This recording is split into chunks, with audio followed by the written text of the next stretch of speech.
안녕하세요. 저는 결혼할 나이가 한참이 지나버린 30대 후반의 노총각입니다. 일단 간략히 말씀드리자면 얼마 전 제 인생의 모든 걸 바치고 싶었던 여자친구가 있었습니다. 어린 여자였음에도 불구하고 남들과는 달라서 독특했고 제겐 평생을 함께하고 싶었던 여자였죠. 그래서 당장이라도 결혼을 하고 싶어서 무리하게 진행을 하다가 그 과정에서 생각하지도 못했던 일이 결국에 터져버리고 말았던 거죠. 사연을 끝까지 읽어보시고 댓글 좀 부탁드리겠습니다. 저는 사실 그동안 연애를 할 수 없을 정도로 제가 부족했다고는 생각하지 않고 살았습니다. 주변에 있는 사람들도 저만큼의 외모나 능력이면 진작 결혼했어야 할 것 같은데 혹시 여자를 만나지 않는 다른 이유 같은 거 있는 거 아니냐며 물어볼 정도였었죠. 하지만 제가 살면서 연애를 딱 2번 해봤었는데 사실 그 연애도 남들이 보면 혀를 차면서 웃을 정도로 짧은 만남이었으니 사실은 모태솔로나 다름이 없었습니다. 그렇다고 제가 여자를 싫어한다고 피하는 건 결코 아니었습니다.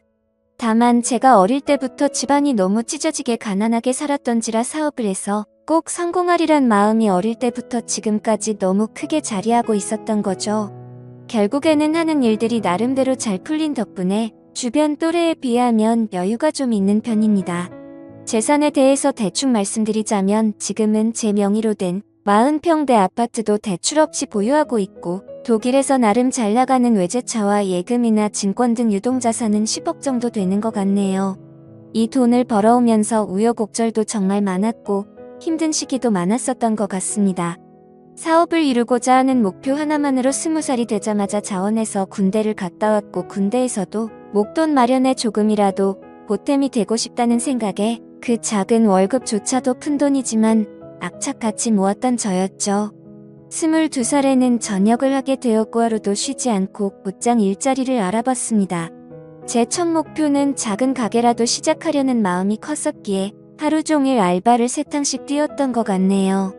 그러다가 제가 아는 가게 중에 제일 바빴던 가게는 다름 아닌 치킨집이었습니다. 남들처럼 평범하게 해서는 성공할 수가 없다는 걸 잘 알았기에 제가 아는 곳 중 제일 장사가 잘 되는 이곳처럼만 하면 쉽게 돈을 벌 수 있을 것 같았고 그날부터는 최대한 치킨집 사장님과 친해져서 어깨 너머로 모든 노하우를 다 전수받으려고 항상 열심히 했었습니다. 치킨에 대해 엄청나게 열심히 공부도 하면서 지냈더니 일을 시작한 지도 금세 1년이라는 시간이 지나 있었고 초기 사업 자금으로 5천만 원이 모여 있었습니다. 저는 꿈에 그리던 사업을 시작했습니다. 처음에는 치킨이라는 특성 때문에 배달에만 매진하는 게 좋을지 홀 장사도 함께하는 게 좋을지 많은 고민을 했습니다. 결국에는 욕심만 앞서서 홀 장사도 잘 되고 싶은 마음에 임대료는 부담스러웠지만 무리해서 자리를 얻게 되었죠. 그때 저는 너무 겁이 없었던 것 같습니다. 보증금에 월세를 내고 인테리어를 하고 났더니 장사 미천이 거의 바닥이 났더라고요. 그래도 장사 시작하면 금방 매출 오르게 될 거고 그걸로 불려나가면 되지라고 생각했습니다. 가장 큰 문제는 제 입맛에는 아주 맛있는 치킨이라고 생각했는데 냉정한 대중의 입맛을 사로잡기에는 충분하지가 않았는지 장사는 생각만큼 잘 되지가 않았죠. 결국 가게를 시작한 지 2년이 되었지만 매출은 나이질 기미가 보이지 않았고 어쩔 수 없이 빚만 떠안은 채 가게를 정리할 수밖에 없었습니다. 그때부터는 음식 장사에는 진절 머리가 났었기에 어떤 일이 제게 잘 맞을지 또다시 고민을 시작했죠. 그런데 생각해보니 식당들의 닭이나 식자재를 납품해주는 곳이 번뜩 떠오르더군요. 항상 물건을 보내주면서도 여유가 넘쳐 보이던 모습이 떠올랐고 이쪽 시장에 궁금증이 생기더라고요. 저는 곧바로 저희 가게에 닭을 납품해주던 사장님에게 연락을 드렸고 유통업을 배워보고 싶은데 사람 필요 없냐고 물어보았고 그곳에 취직을 하게 되었습니다. 그렇게 사업 자금을 마련하기 위해서 몇 년 동안 일을 배워갔죠. 역시나 돈을 버는 게 생각처럼 쉽지는 않았지만 유통업은 내가 열심히 노력하고 정직하게 하면 충분히 성공할 수가 있겠다 싶었습니다.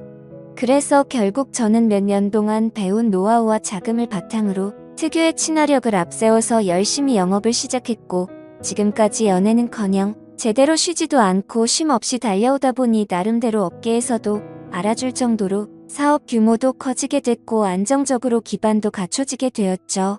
그렇게 제가 꿈꾸던 목표를 나름대로 이뤄지고 제 자신을 돌아보니 뭔가 많이 허망하더군요.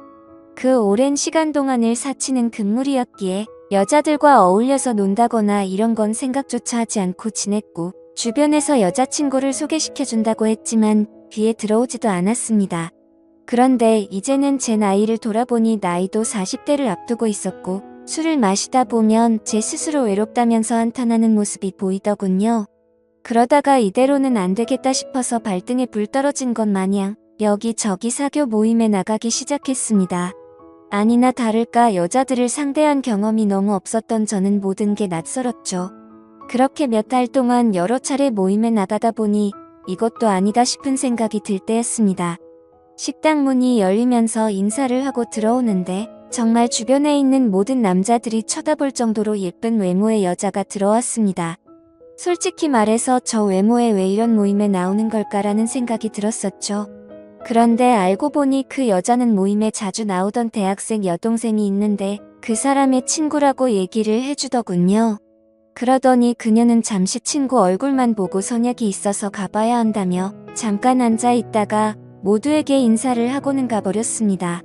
정말 제 인생에 있어서 이런 떨림을 가지게 될 거란 건 생각조차 못했습니다. 하지만 저도 나름대로 남들에 비해서는 능력도 갖췄기에 용기를 내게 되었죠. 그날이 지나고 모임에 자주 나오던 여동생에게 연락을 해서 말했습니다. 오빠가 사실 그때 데리고 왔던 친구한테 관심이 있어서 그런데 혹시 소개 좀 시켜줄 수 있을까? 만약에 그 친구랑 잘 되면 진짜 마음에 드는 선물 한 턱 쏠 테니까 주선 좀 해줘 라고 말했습니다. 그러자 그 여동생은 의미심장한 말을 하더라고요. 소개는 어렵지 않은데 제 친구 보통 내기는 아닌데 감당할 수 있겠어요? 무슨 말이지 싶기도 했지만 사실 그때는 그런 건 귀에 들어오지도 않았었죠. 결국 그 여동생은 소개는 잡아보겠다고 했고 며칠 뒤에 소개를 받기로 약속을 잡았습니다. 그날 처음 만나는 자리였고 가능한 이야기를 많이 나누고 싶은 마음에 룸이 따로 구분된 아주 비싼 고급 레스토랑에 예약을 해두었죠. 약속한 당일 저는 미리 도착을 했고 그녀는 빨간 원피스를 입고서 들어오는데 무슨 연예인이 들어오는 건가 싶어서 정신을 못 차리겠더군요. 그렇게 미리 준비했던 음식들이 차례대로 나왔고 그녀는 고급스러운 음식들이 만족스러웠는지 아니면 제가 마음에 들었는지 모르겠지만 다행스럽게도 저희는 같이 웃음을 지으면서 즐겁게 이야기를 이어나갔습니다. 그러더니 이렇게 비싼 레스토랑에는 자주 오시나 봐요? 라고 물어보더군요. 저는 사실대로 말하는 게 좋겠다 싶어서 웃으면서 대답했습니다. 오늘 예지씨 처음 보는 날이라서 무리 좀 했다며 자주 오진 않아요 라며 웃었죠. 그러자 그녀도 저도 이런 데는 처음 와보는데 뭔지도 모르고 그냥 먹는 거라고 하더라고요. 순수해 보이는 모습에 저는 그녀에게 더욱 호감을 느끼고 있었습니다. 그렇게 이런저런 얘기를 주고받다가 와인을 한 잔씩 하다 보니 그녀는 취기가 올라왔는지 두 볼에 손을 대고서 저를 빤히 쳐다보더니 나이에 비해서 동안이고 귀엽게 생기셨네요. 라고 하더군요. 갑자기 무슨 말을 하는 건가 싶어서 놀랬지만 좋게 봐주는 듯해서 속으로는 기분이 좋았죠. 그렇게 첫째 날은 서로가 무리하지 않고 식사를 즐겁게 마쳤고 주말에 보고 싶었던 콘서트가 있는데 같이 보러 가자고 했고 자연스럽게 애프터 신청을 하게 되었습니다. 사실 그때까지만 해도 너무 예의도 바르고 순수해 보였던 그녀였기에 소개를 시켜줬었던 그 여동생이 괜히 심술나서 장난을 친 건가 보다 했습니다. 그날 대리기사를 불러서 뒷자리에서 그녀를 데려다 주는데 술 기운에 약간 취했던 건지 살짝 제게 기대던 그녀가 너무 예뻐 보이고 두근거렸죠. 하지만 섣부르게 다가서다가는 모든 게 무너질까봐 더욱 조심했습니다. 그렇게 처음 만난 그날은 조심히 그녀를 집까지 잘 데려다줬고 약속한 주말에 콘서트를 보기로 했던 날이 되었습니다. 저는 그날따라 일이 많은 바람에 생각보다 퇴근 시간이 늦어졌고 약속 시간에 맞춰서 가려고 애써봤지만 퇴근 시간에 걸려버렸죠. 결국 약속보다도 30분이나 늦게 도착을 하고 말았습니다.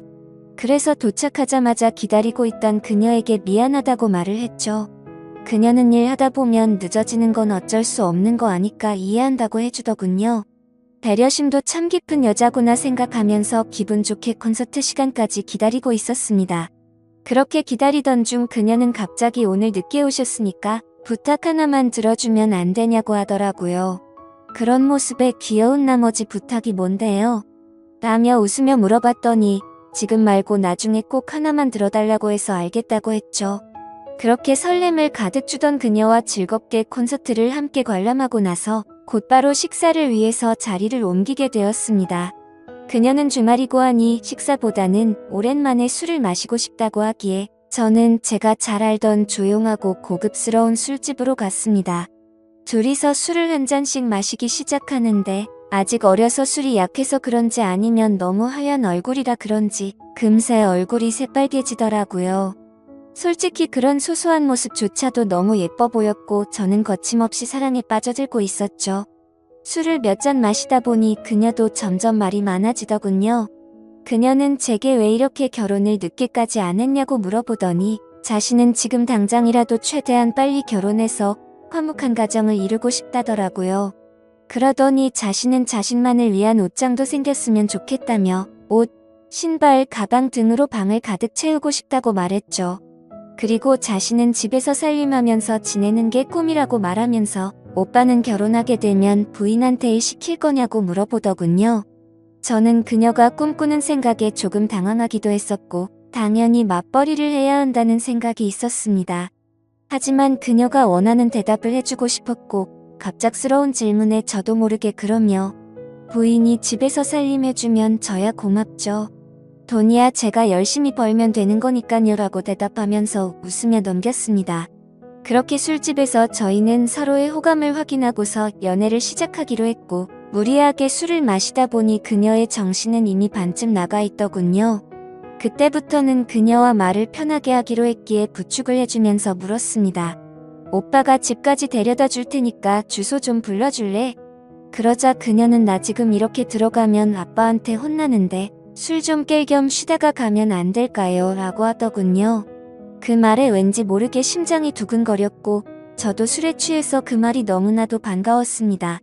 그러면 오빠가 여기 근처에 쉴만한 곳 좀 찾아볼게 라고 말했습니다. 그녀는 그냥 오빠 사는 곳도 구경하고 싶은데 집으로 가면 안 돼요? 라고 하더군요. 당돌한 그녀의 말에 깜짝 놀랐지만 속마음은 행복할 따름이었죠.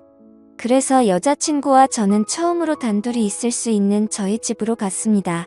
집에 도착하고 나서 그녀는 이곳저곳을 꼼꼼히 둘러보더니 오빠랑 결혼하면 저도 여기에 지내는 거예요? 이러더군요. 솔직히 제 마음속으로는 무슨 연애를 시작하기로 한날부터 저런 말을 서슴없이 하는 거지 싶더라고요. 그렇지만 혹시라도 기분이 나빠질까 봐서 여자친구의 기분이 좋아지게 대답을 해줬습니다. 앞으로 결혼하면 이 집에다 예지가 원하는 거 다 하면 되는 거지 라며 웃으며 대답해줬죠. 집 구경을 한참 동안 하고서 그녀와 저는 서로를 마주보고 있는데 여자친구는 갑자기 전혀 생각하지도 못한 충격적인 말을 하더라고요. 사실은 이렇게 같이 있어서 좋긴 한데 자신은 혼전순결이라며 제게 미리 말해줘야 할 것 같다더군요. 그 말을 듣고 나니 솔직히 신체 건장한 남자로서 아쉬운 마음이 컸었지만 여지껏 연애도 안 하면서 잘 살아왔기에 그냥 그러려니 하는 마음으로 이해한다고 말해줬습니다. 그러자 그녀는 이해해줘서 고맙다며 피곤해서 먼저 자겠다면서 빈 방으로 들어갔습니다. 저는 허탈한 마음에 와인을 더 마시고 잠을 잤고 다음날 아침에 일어나 보니 오늘 약속이 있다며 먼저 간다는 쪽지를 남겨두었더군요. 아마도 그때부터 그녀의 본 모습이 나온 게 아닌가 싶었습니다. 전날 마신 술 때문에 해장을 좀 해야겠다 싶어서 근처 식당에 가서 밥을 먹었고 계산을 하려고 지갑을 열었는데 묵직했었던 현금이 사라지고 없더라고요. 왜냐하면 혹시라도 제가 계산을 하는데 지갑이 비워 보이면 자존심이 상해서 5만원권으로 많이 채워놨었기 때문이었죠. 그때는 가끔 술 마시고 돈도 잃어버리는 일이 종종 있었기에 그냥 또 잃어버렸나 생각을 하고 넘겼습니다. 하지만 지금 돌이켜보면 아마도 그 돈도 제 여자친구가 몰래 훔쳐갔던 게 아닌가 싶네요. 아무튼 그날 이후로 저희는 남들처럼 좋은 곳에서 데이트도 하고 다니며 사랑을 키워나갔죠. 다른 날과 다름없던 어느 날 데이트를 하고 있는데 대뜸 부탁이 있다고 하더라고요. 콘서트에서 기다리게 해서 부탁 들어주기로 했던 거 잊지 않았냐면서 혹시 그때 약속했던 부탁 오늘 들어주면 안 되냐고 하더군요. 그래서 부탁이라고 해봤자 별거 있을까 싶어서 무슨 부탁인지 물었죠. 사실은 친구가 남자친구한테 가방을 선물 받았답니다. 친구가 우쭐대면서 자랑하는데 기분이 너무 나빠졌다고 하더라고요. 그러더니 혹시 오빠 나 가방 하나만 사주면 안 돼? 라고 묻더군요. 제가 아무리 돈이 많다 할지라도 어릴 때 고생 해가면서 돈을 벌어봤기에 돈을 허투루 쓰는 걸 굉장히 싫어했습니다. 하지만 그때 당시에는 여자친구를 정말 많이 사랑했기에 차마 거절을 할 수가 없었죠.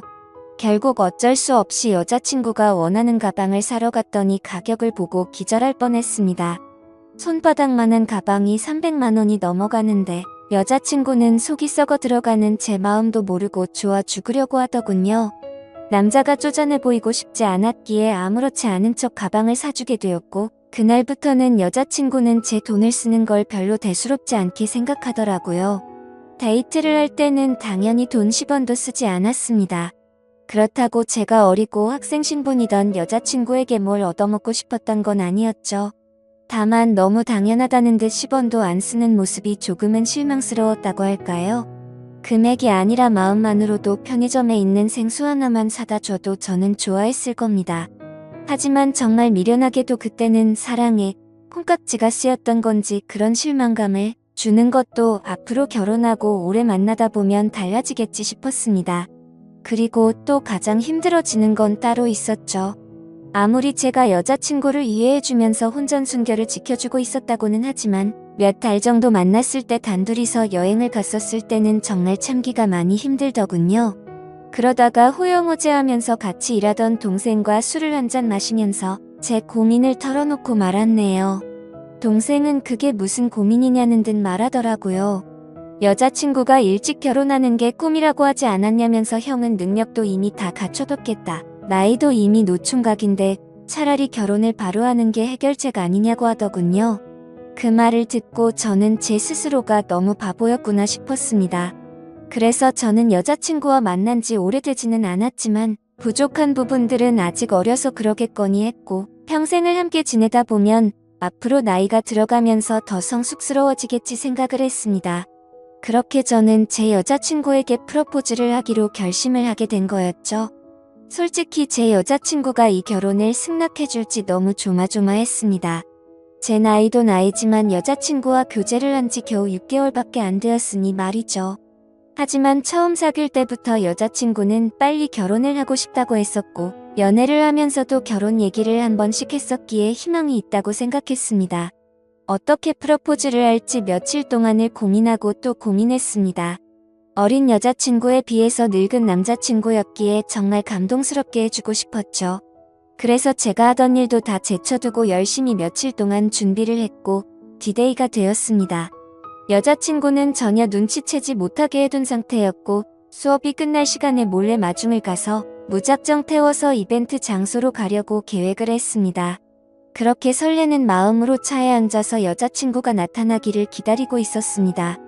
한참을 기다리고 있는데 제 눈앞에는 믿을 수 없는 광경이 벌어졌습니다. 제가 그토록 사랑하던 여자친구의 옆에는 키가 크고 아주 잘생긴 남자가 어깨 동무를 하고 있더라고요. 정말 그 잠깐의 찰나에 온갖 생각을 다 했던 것 같습니다. 이게 지금까지 남자친구가 있으면서 나를 갖고 놀았던 건가부터 시작해서 아니면 나를 만나던 중에 지금 바람을 피우고 있는 건가? 혹시 그것도 아니면 요즘 어린애들은 친구끼리도 저렇게 어깨에 손도 올릴 수도 있는 건가라며 온갖 생각을 했습니다. 결론적으로는 아무것도 모른 채 정신나간 의처증 환자처럼 난리를 치는 건 아니다 싶었습니다. 일단 기왕 이렇게 된 거 어떤 사이인지 몰래 따라가서 지켜보기로 했던 거죠. 프로포즈를 할 생각에 두근거리던 설렘이었는데 그때부터는 화가 나서 폭발해버릴 만큼의 두근거림으로 바뀌어 있었습니다. 조심히 따라가다 보니 둘이서 택시를 잡아 타고는 시내로 이동하더군요. 정말 간절히 빌었습니다. 아니겠지? 아닐 거야 라고 입 밖으로 계속 말하면서 따라갔습니다. 여자친구와 그 남자는 다른 커플들이 데이트를 하듯이 그 사이를 비집고 둘이서 영화관 안으로 들어가더군요.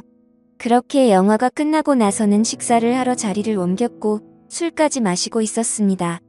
그 둘은 때마침 1층에 있는 창가 쪽에 앉았었기에 차에서도 아주 잘 보이더군요. 그때는 정말 무슨 생각으로 지켜본 건지 이미 멘탈이 다 나가 있었고 하늘이 무너질 것만 같은 충격에 휩싸여 있었죠. 지금 여자친구한테 연락을 하면 뭐라고 대답할까? 라는 생각이 들었고 너무 궁금했습니다. 저는 그래서 곧바로 여자친구에게 지금 뭐하고 있냐라고 카톡을 보냈고 여자친구는 제 메시지를 읽더니 친구랑 영화 보고 밥 먹으러 왔다고 하더군요. 그래서 내가 바보같이 여자친구를 믿지도 못하고 오해한 건가 싶은 생각이 들기 시작했습니다. 저는 여자친구에게 재밌게 놀다가 집 들어가서 연락 줘라고 메시지를 보냈고 더 이상 연락을 하지 않았죠. 친구와 영화 보고 밥 먹는 게 맞았기에 조금은 편안해진 마음으로 그 두 사람을 지켜보고 있었습니다. 하지만 친구라고 하기에는 서로의 얼굴에 손을 가져다 대기도 하는데 저와 데이트를 할 때도 저렇게 밝게 행동을 했었나 생각해봤는데 아니었습니다. 제 스스로에게 너무 비참해졌고 오해라고 생각했던 마음이 다시 확신으로 돌아서더군요. 신락 같은 희망으로 얌전히 지켜보고 있으니 술에 좀 취했는지 비틀거리며 일어나더군요. 그 둘은 다시 택시를 타고 출발을 했고 그때부터는 정말 이성을 놓을 뻔했습니다. 왜냐하면 두 사람은 제가 알던 여자친구의 집 방향이 아니라 다른 방향으로 향하고 있었거든요. 그렇게 도착한 곳은 원룸촌이었고 두 사람은 함께 그 집으로 들어갔습니다. 너무 어이가 없었고 문을 부시고 들어가야 하나 고민을 하고 있었습니다. 그때 여자친구에게서 카톡이 오더라고요. 오빠 나 이제 집에 도착했는데 피곤해서 바로 자려고 라고 왔더군요. 머리 끝까지 화가 나서 그 메시지를 보자마자 곧바로 전화를 걸었습니다. 하지만 전화를 받지 않았죠. 그냥 그렇게 전화를 걸고 있는 제 자신이 너무 비참해서 저도 모르게 눈물이 흘렀습니다. 전화를 몇 번 해도 다 무시하고 받지 않길래 한참 동안 멍하니 앉아있다가 카톡을 보냈죠. 딴 남자랑 있느라 전화도 못 받나 보네? 라고 보냈습니다. 그 메시지를 보내고 나서 20분 정도가 지나자 여자친구가 나오더군요. 제 차를 못 보고 지나쳐서 큰 도로변으로 걸어가더니 그제서야 제게 전화가 왔습니다.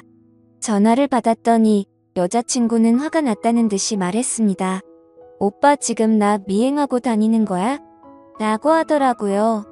지금 화가 날 사람이 누군데 그딴 식으로 말하냐고 했더니 지금 무슨 말도 안 되는 걸 착각하는 것 같은데 학교 친구네 잠시 들려서 과제 좀 한 거라며 어디냐고 묻더군요. 그 말도 안 되는 핑계를 듣고 있으니 너무 열이 받았습니다. 너는 집에 갔다고 거짓말하더니 술 마셔서 취한 채로 과제하러 갔다고? 헛소리 하지 말고 앞으로 연락하지 말아라고 말하고는 전화를 끊었습니다.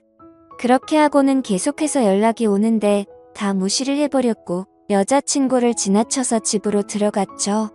그날 이후로도 며칠 동안 쉴 새 없이 전화가 오더라고요. 계속해서 전화를 무시하니까 메시지를 장문으로 보내는데 그날 내가 거짓말한 건 미안하다. 하지만 진짜 걔는 내 친구였고 아무 일도 없었다. 혹시라도 오빠가 오해할까봐 거짓말을 좀 하긴 했지만 제발 자신을 믿어달라고 하면서 솔직히 그 남자애가 나한테 관심이 있어서 달라붙는 건 맞는데 나는 전혀 관심이 없다라고 하더군요. 그래서 저도 마지막이다 생각하고 메시지를 보냈죠. 사실 그날 너를 따라간 거는 너와 결혼을 하고 싶어서 프로포즈를 하려고 갔던 거였다. 그런데 다른 남자와 있는 걸 보고 혹시나 하는 마음에 따라갔는데 그 혹시나가 혹시나였다. 네가 원하는 거 평생 하고 살게 해주려고 했는데 이렇게 된 건 내 잘못이 아니다. 그리고 누가 봐도 그 남자만 좋아서 그런 게 아니라 너도 남자친구 대하듯 하는 걸 다 봤으니 앞으로 2번 다시는 나한테 연락하지 말고 잘 살아라 라고 했습니다. 그렇게 마지막 메시지를 보내고 나서도 벌써 일주일이 지났습니다. 정말 마음이 너무 아프고 가슴이 찢어질 것 같네요. 여자친구에게서는 아직까지도 매일같이 연락이 오고 있습니다. 지금도 자신은 결백하다면서 제가 고백을 했으면 저와 결혼하려고 했다고 합니다. 그러면서 지금까지 사준 옷, 신발, 가방 다 가져가도 좋으니까 제발 용서해달라고 당장 결혼해서 행복하게 살자고 하더라고요. 하지만 저는 여자친구의 이 말이 거짓말인 걸 알고 있습니다. 일주일 전 그날 집에 들어오자마자 저에게 여자친구를 소개해줬던 여동생에게 연락을 해봤었죠. 그리고 대뜸 이렇게 말했습니다. 너 내가 여자친구 소개해줘서 고맙다고 선물해준 거 100만 원 넘는 거 알지? 네가 지금부터 거짓말하면 이 선물도 도로 가져갈 거고 널 사기죄로 고소할 거라고 하지만 모든 걸 솔직하게 말해주면 선물도 필요 없고 너한테는 아무 말 안 하겠다. 내가 지금 예지가 다른 남자랑 있는 거 봤는데 키 크고 잘생긴 그 친구 너도 알지? 둘이 무슨 사이인지 솔직하게 말하라고 했습니다. 그러자 그 여동생은 말했습니다. 오빠 진짜 죄송해요. 저도 그 둘이서 사귀고 있는 건 전혀 몰랐어요. 오빠랑 예지가 사귀고 몇 달 정도 지났을 때 그 둘이서 비밀 연애하고 있던 걸 자신한테 들켰다고. 오빠한테는 절대로 비밀로 해달라고 해서 어쩔 수가 없었어요 라고 하더군요. 그 대답을 듣고 한참을 고민하다가 물었습니다. 마지막으로 하나만 더 물어볼게. 예지가 혼전순결이라고 하던데 그 말은 사실이냐고 했더니 자신이 아는 바로는 전혀 그렇지 않다고 하더군요. 예상을 했지만 그 충격은 정말 너무 어마어마했습니다. 그래서 저는 내가 지금 이 사실 아는 거 절대로 말하지 말고 너도 다시는 나한테 연락하지 말라고 하고는 전화를 끊었습니다. 도대체 이 여자는 무슨 생각이었을까요? 돈 없고 어린 대학생 남자친구가 마음에 안 들어서 저를 만났던 걸까요? 여러분들이 보실 때는 제가 어떻게 하는 게 좋을까요? 감사합니다.